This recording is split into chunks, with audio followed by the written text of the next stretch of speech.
We're going to take a look at a few new features in 2017, and probably find them pretty useful to kind of speed up your workflow a little bit. So just want to make sure you're aware of some of these changes that we've made. The first one we're going to take a look at deals with the line tool and the rounded polyline tool.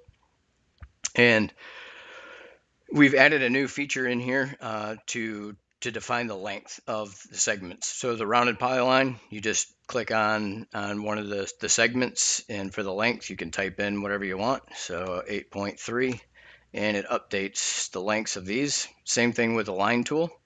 So if you pick on there, there's a new parameter for the length of that line. You can just click on it and set the length exactly how you want through the modeling tool panel.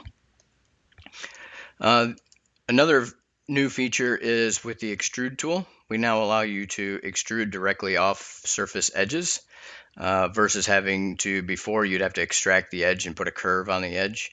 Now you can just simply pick the extrude, pick whatever edge you want.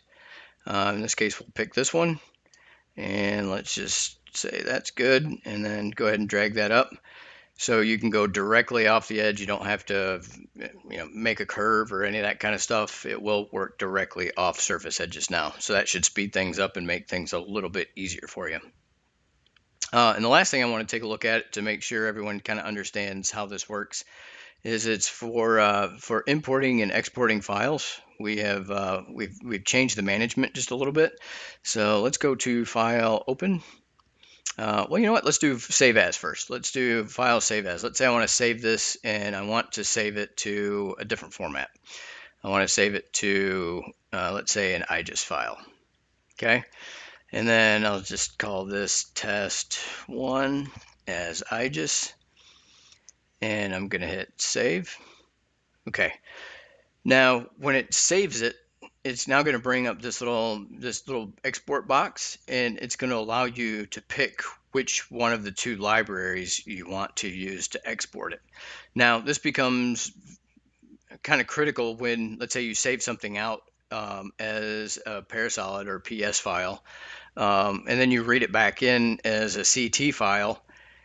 You may get some degradation of some of the geometry, or it may not read in correctly. So if you save out as a parasolid file, if you use the parasolid conversion engine to read it back in, everything should be intact and be exactly what you want. So now we show this to you, and we give the option to pick and choose what you want, so you know exactly what you're going to get when you save it.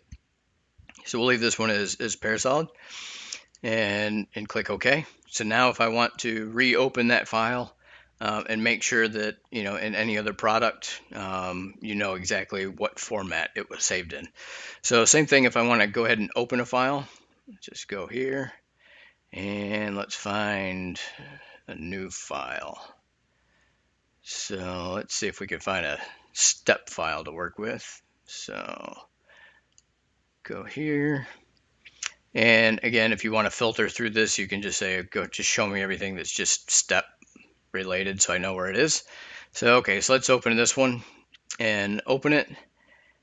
And again, just like before, it's going to give you the option, and it's going to let you choose which format you want to use, or which conversion engine that you want to open that.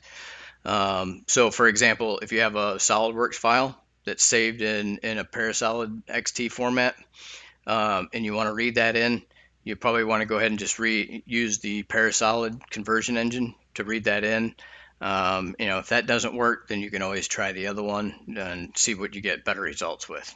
So just to be mindful of those. So if you find yourself having problems importing, exporting files and not getting the right results, try using the other conversion engine, and you'll probably get some better results.